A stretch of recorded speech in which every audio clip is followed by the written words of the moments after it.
ભરૂચ, સુરત અને નર્મદા જિલ્લાના અલગ અલગ પોલીસ સ્ટેશનોમાં પ્રોહિબિશનના ગુનાઓમાં લાંબા સમયથી વોન્ટેડ અને પોલીસને હાથ તાળી આપતા કુખ્યાત બુટલેગરને ઝડપી પાડવામાં પાનોલી પોલીસને મોટી સફળતા મળી છે.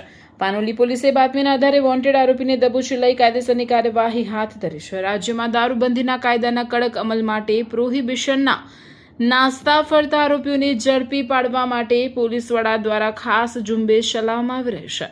જે અંતર્ગત પાનોલી પોલીસ સ્ટેશનના સ્ટાફે ટેકનિકલ સર્વેલન્સ અને ખાનગી બાતમીદારોના નેટવર્કની મદદથી વોન્ટેડ બુટલેગરને ઝડપી પાડ્યો છે.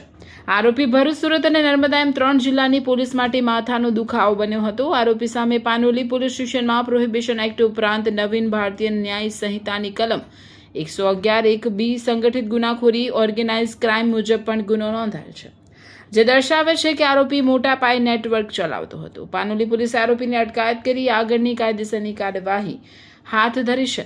આરોપી ઝડપાતા સુરત રેલવે અને કોસંબા પોલીસ સ્ટેશનના પ્રોહિબિશનના ગુનાઓનો ભેદ પણ ઉકેલાયો છે.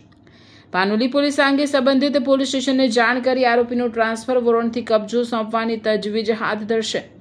અત્રે ઉલ્લેખનીય છે કે અગાઉ સુરતના કોસંબા પોલીસ મથકે સુરત રેલવે સ્ટેશન અને મથકે નોંધાયેલા 4 ગુનામાં પોલીસે ઝડપી પાડ્યો હતો, જે બાદ પણ પોતાના દારૂનું નેટવર્ક ચાલુ રાખ્યું હતું.